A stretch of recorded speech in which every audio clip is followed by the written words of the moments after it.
Keep it pyro. It's time for our next special guest right here on Pyro Radio this Monday evening. Now, he's a producer, a DJ, and a veteran of the radio game as well. So I know he's going to school me on interview technique. DJ ILLATEK. ILLATEK in the place. What's happening, man? What's going on, Jay? Man, like Jay's fresh, you know what? Do you know what? When radio broadcasters get together, I swear there's we could go off on some mad radio tangent about geeky equipment and broadcasting and all sorts, you know? Mate, we're just talking about compression and stuff, isn't it? We could go off on one about all that, man. I've managed radio stations. I've been inside them. I work in the radio industry. Yeah, it's a great field to be in, man.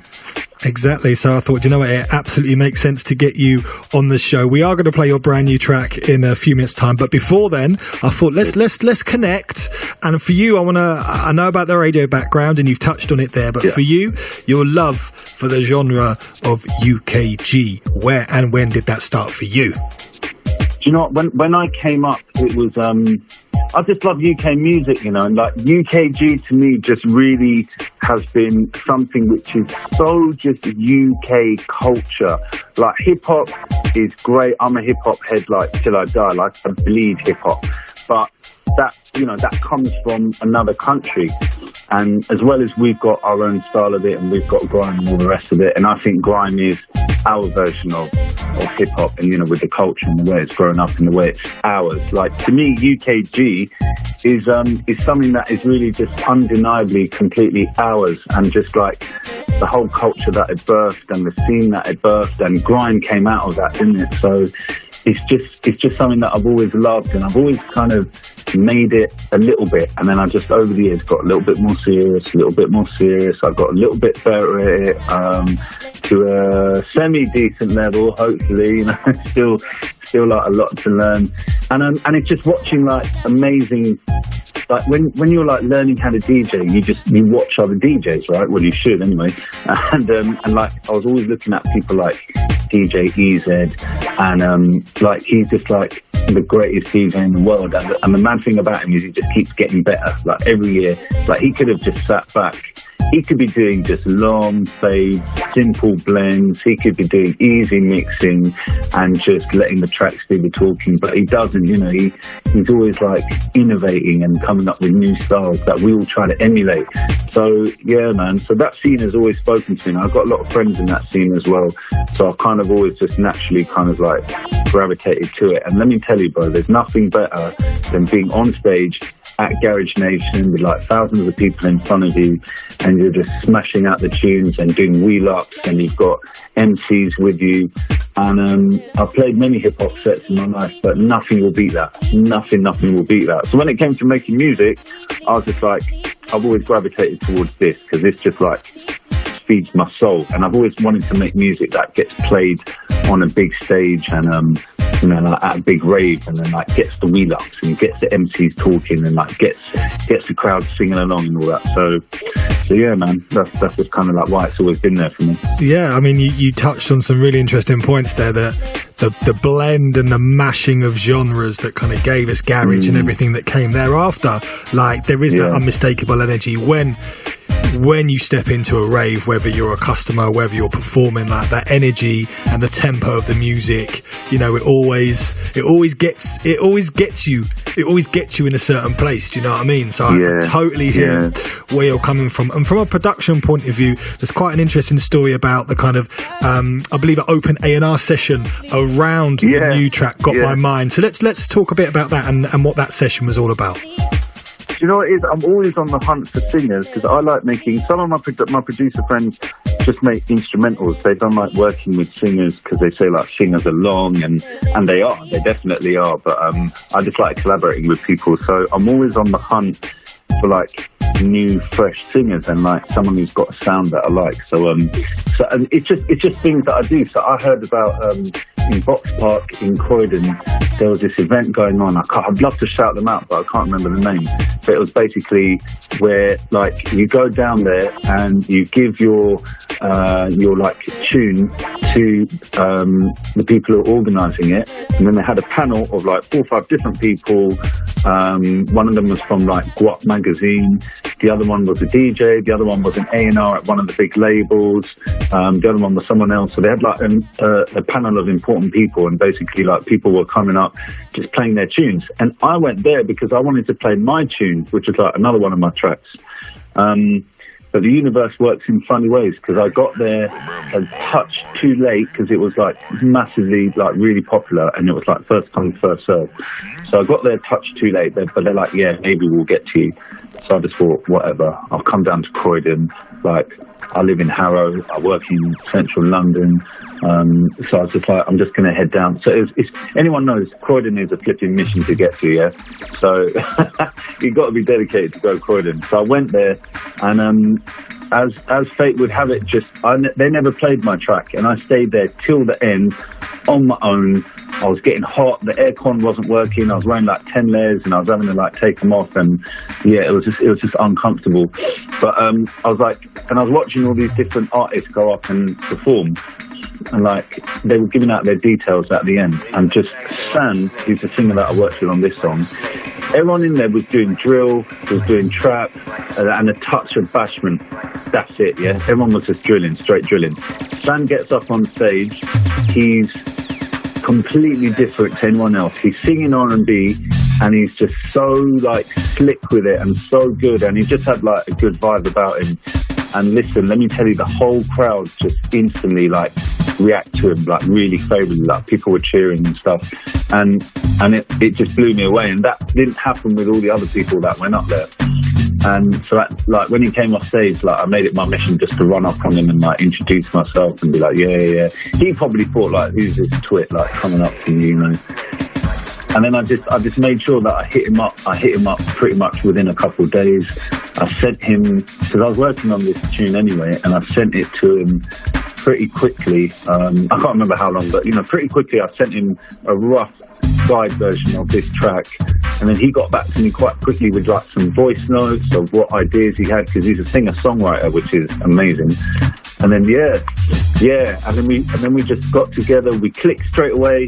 It's a mad one, because on this track, some tracks they take ages to put together. Like my next release probably took about a year for it to come together with a lot of hurdles. This one fell together so quickly. So like, I think the universe just wanted me and him to connect, and it's just everything's worked easy, from making the track to the reception to it, to the music video, to all the promo we're doing. Like it's just been easy. So yeah, big up Sam.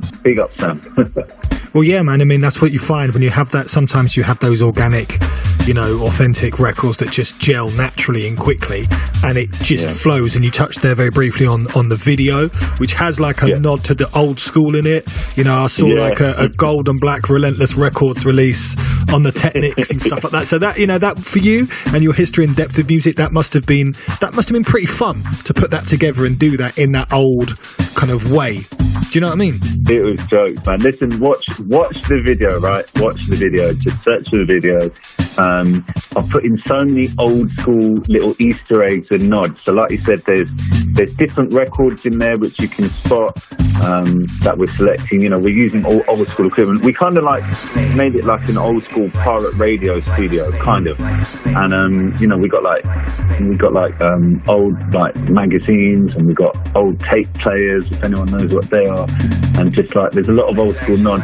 But then obviously we had to get a nice car in there, and all the other video trappings that and we got the haze, we got the smoke, we got all there. But I think I'm so happy with the video, man. I've got to shout out T-Shaw Media, because we smashed that video. I'm so happy with how it came out, man. It's just a different vibe.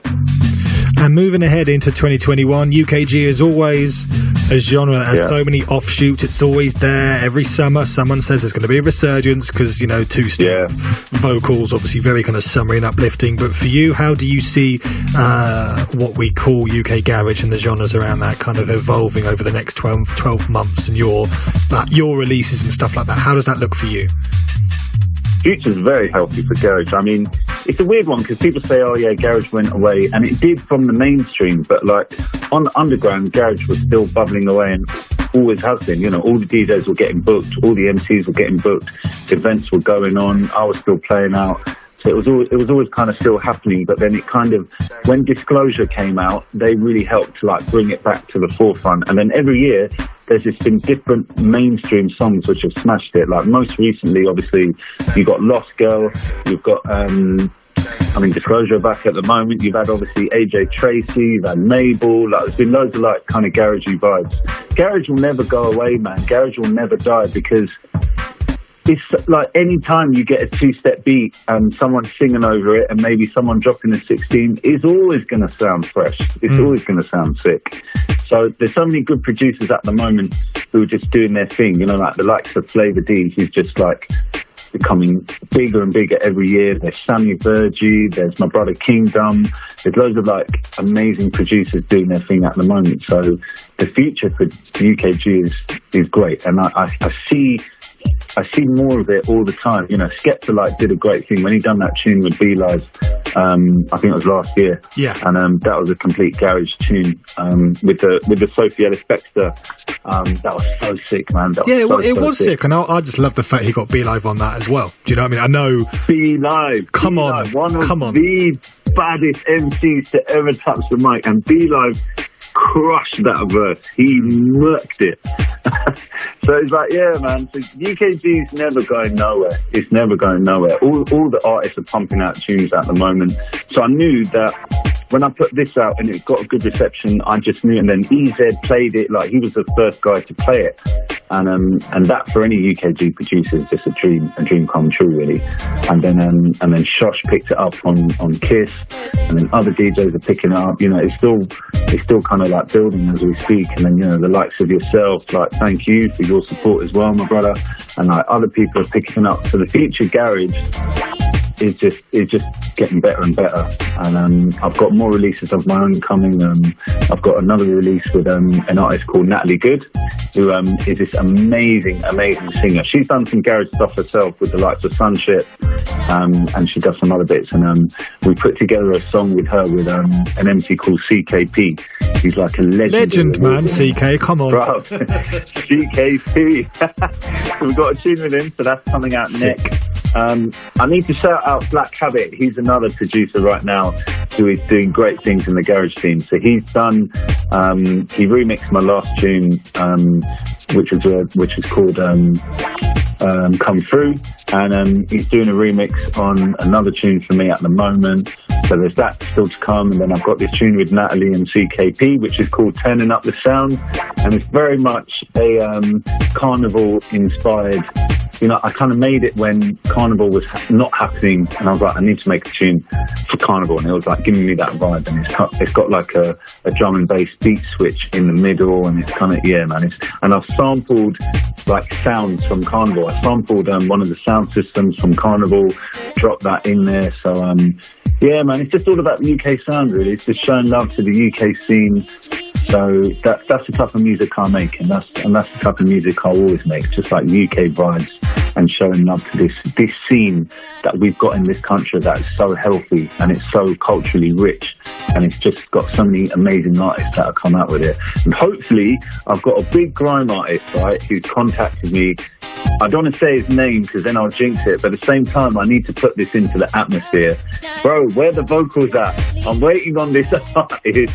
He hit me up, he's like, bro, let's make a tune, bro. I like this tune a lot. And I was like, yeah, do you want to jump on a remix? Let's remix it. He's like, yeah, I got you. Bro, I've been waiting, man. It's been about a week or two.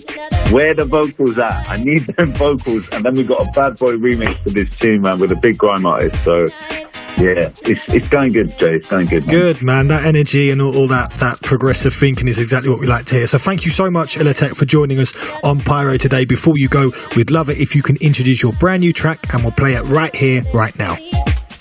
Big up to you, Jay Fresh, man. Make sure everyone just keeps listening to the show. Hold tight, Pyro Radio. My name is ILLATEK. Make sure you follow me on the socials at DJ_ILLATEK. That's ILLATEK. Hit us up on Spotify, all that good ish. Right now you're listening to myself featuring new upcoming singer Sandro. This has got my mind. Yeah.